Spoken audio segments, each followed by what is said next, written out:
Which is the best reality? VR, AR, MR or XR? When immersive experiences first became accessible to everyday consumers in the form of headsets like the Oculus Rift and Google Glass, it seemed like the industry was ripe for mainstream acceptance. A few years later, the hype around VR and AR seemed to have died down, and it seemed we'd have to wait some time before the hype built up again. Then Facebook changed its name to Meta and signaled its investment in the metaverse. Suddenly everyone cared about VR and AR again. Yet I still find many people still aren't quite clear on what all these terms mean. What is the difference between augmented reality and virtual reality? What does XR stand for? And what exactly is mixed reality? Fret no more, friends. I'm here to help. I should note that some of these terms are constantly evolving, and that sometimes academic, technical corporate usage differs from colloquial usage.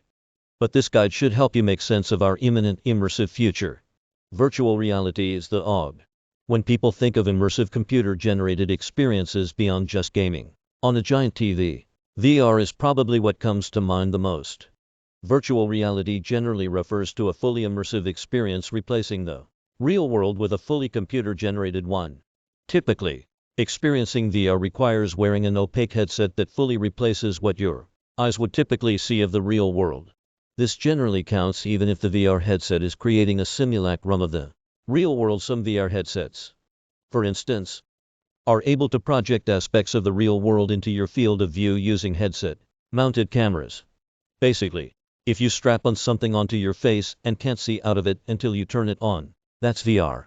Examples: Oculus Rift Go, HTC Vive, Google Cardboard, Nintendo Virtual Boy.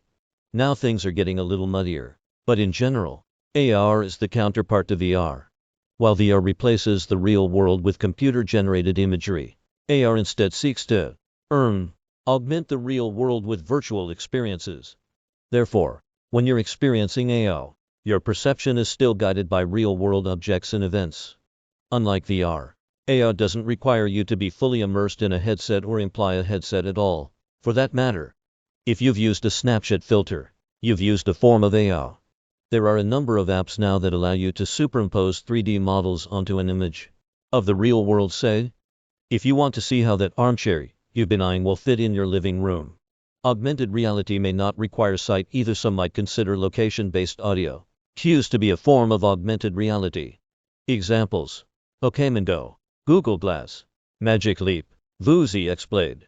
I'm grouping these two together because depending on who you asked, these could be the same thing or have more specific definitions.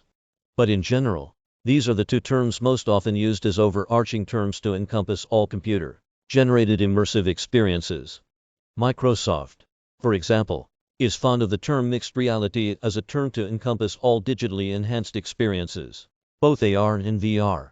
The term implies that reality and virtual at Y exist on a spectrum, the aptly named reality virtual at Y continuum, and in fact has its roots in academic research for decades. It was coined by researchers Paul Milgram and Fumio Kishino in a 1994 paper. On one end, you have the real world as the cave folk experienced it, free from any digital nonsense. On the other end, you have a completely virtual experience, where your senses are fully immersed in a virtual environment. This is closer to straight-up living in the Matrix. Mixed reality is everything between these two extremes, so it generally works for both AR and VR. That includes devices that offer both technologies in one. You can imagine a headset that is transparent for augmented experiences, but can go opaque when the user wants to be fully immersed.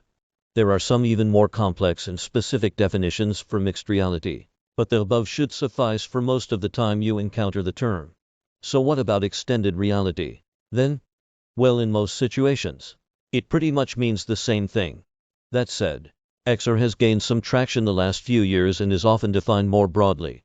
It's also supposed to also cover all possible RS we haven't even thought of yet.